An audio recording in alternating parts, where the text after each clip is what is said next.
Shalom Obracha, que Hachem vous protège, vous donne la santé et la joie.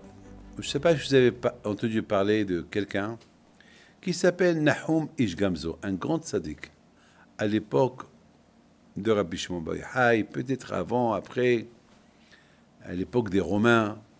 C'est un grand tzaddik. On l'appelle Nahum Ish Gamzo. Pourquoi on l'appelle Nahum Ish Gamzo? Parce que Nahum Ish Gamzo, tout le temps, tout ce qui lui arrive, il dit c'est Hachem qui a voulu. Gamzo le Tova, Gamzo le Tova.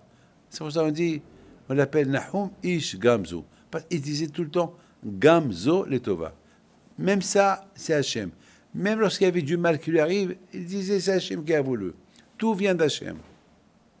Jamais Hashu Shalom, il accusait un jour Akadosh Baruch Hu. Malheureusement, beaucoup de fois, nous, on est loin de cette idée-là, de tout ce qui vient et ça vient d'Hachem.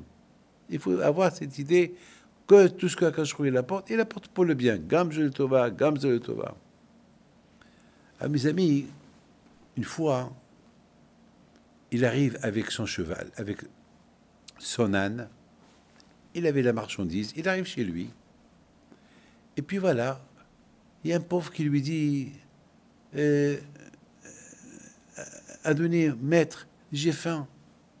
Il a dit, je t'en prie, attends quelques minutes, je déballe, je prends ce que j'ai sur l'âne à la maison, parce qu'à l'époque, il n'y avait pas des voitures, il n'y avait pas Vogue qui t'apporte ce que vous commentez à l'époque. Il y avait chacun, il prenait son cheval, son âne, et il faisait ses achats. C'est pas comme aujourd'hui. Aujourd'hui, tout a changé. Bon. Et voilà, il rentre à la maison avec les choses, et à un moment donné, il voit le monsieur qui entre-temps, il est parti, mais il était par terre. Il va vers lui, il a vu qu'il est mort. Et il a commencé à pleurer.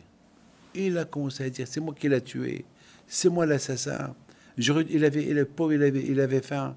J'aurais dû lui donner à manger. Et je lui ai dit d'attendre. Alors, il avait tellement de la peine, que il a voulu se punir lui-même. Il a dit, Hachem, les mains qui n'ont pas servi à ce pauvre-là, qui devient paralysé. Ses pieds qu'ils n'ont pas couru pour lui donner, qui se devient paralysé. Et ce corps, il a commencé, jusqu'à qu'il est devenu vraiment tout le corps paralysé, jusqu'à que ses élèves, ils l'ont levé, ils l'ont mis sur une table, et que, malheureusement, ils ont mis de l'eau, des carafes d'eau, sous les pieds du lit, pardon, pas une table, du lit.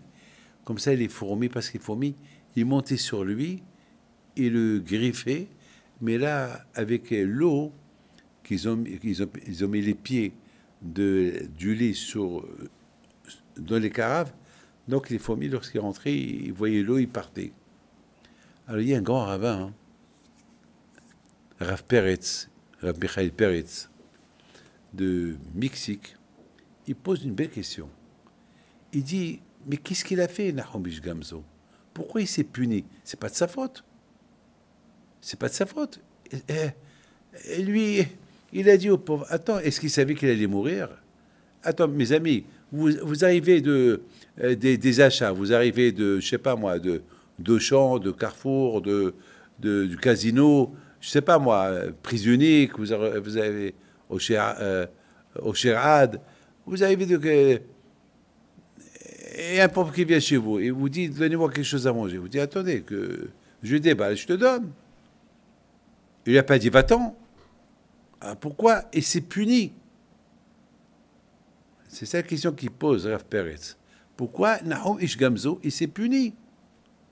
Rabbi Hipito Alav Shalom était connu avec tous les miracles qu'il faisait. Et il courait à gauche et à droite à donner à manger à tout le monde. Et parfois, ça peut arriver qu'il ne peut pas donner à tout le monde. Alors, s'il a oublié quelqu'un, il va se faire punir. C'est pas de sa faute. Il a fait ce qu'il peut. Alors, pourquoi Nahum Ish Gamzo, il s'est puni? Quelle est la raison? Mes amis, j'ai pensé à une belle pensée. Nahum Ish Gamzo, il avait une qualité, tout ce qu'il arrive, il dit Gamzo le Tova. C'était une belle qualité. D'ailleurs, même Rabbi Akiva, il était comme lui. Rabbi Akiva aussi, il disait Rabbi Akiva, il disait tout ce que Hachem il fait, il le fait pour le bien. Il n'y a rien qui vient d'Hachem mal. Hachem, il ne veut pas punir. Est-ce qu'un papa, il veut faire du mal à ses enfants? Non. Parfois, on voit que le papa, il fait du mal à ses enfants, mais ce n'est pas du mal, c'est l'enfant qui voit le mal. Mais le papa, son attention, c'est le bien. Et effectivement, c'est lorsqu'il corrige l'enfant, c'est pour le bien. Alors, Ish Gamzo, puisqu'il avait cette qualité, que tout ce que Hachem, il fait, c'est le bien. Alors là aussi, il aurait dû comprendre que si ce pauvre, il est venu chez lui, c'est pour son bien. C'est pour le bien de Nahum Ish Gamzo, qu'il fallait qu'il s'arrête, mais de lui donner. C'est pour ça que Nahum Ish Gamzo, il a dit, puisque je n'ai pas accompli la qualité que j'ai, que tout ce que j'ai fait pour le bien, que tout ce que j'ai fait que pour le bien, et ce monsieur-là, il est venu pour me demander à manger, ben ça veut dire que c'est pour le bien. Et pourquoi je ne l'ai pas donné à manger? Alors je mérite une punition. Et le fait que le bon Dieu ait accepté sa punition, ça veut dire que Bémet, il a fauté. Si on est responsable sur quelque chose, mais il y a quelqu'un qui m'a vexé. Une fois, quelqu'un m'a appelé, beaucoup de fois, je n'ai pas pu le répondre. Une fois, je l'ai répondu. Il me dit, mais pourquoi vous ne m'avez pas répondu? Je lui dis, ben, je ne sais pas. Je réponds. Non, mais je vous ai appelé plusieurs fois. Il a commencé à me crier. Alors, je me suis énervé. Je lui dis, mais de quel droit vous me parlez comme ça? Et je ne veux pas te parler. Ben, je ne te parle pas. Vous savez ce qu'il me dit? Vous n'avez pas le droit. Si vous ne voulez pas me parler, il ne faut plus répondre à personne. Ou, puisque vous avez choisi de recevoir les gens et de répondre et de leur parler, vous êtes obligé de me parler. Je me suis tué. Il a raison. Il a raison. Mais où il n'a pas raison, c'est que je ne savais pas. Lorsqu'il me parlait, j'étais déjà occupé avec un autre. C'est tout. Mes amis, tout ce que Hachem fait, il fait pour le bien. Que Hachem vous protège. Amen.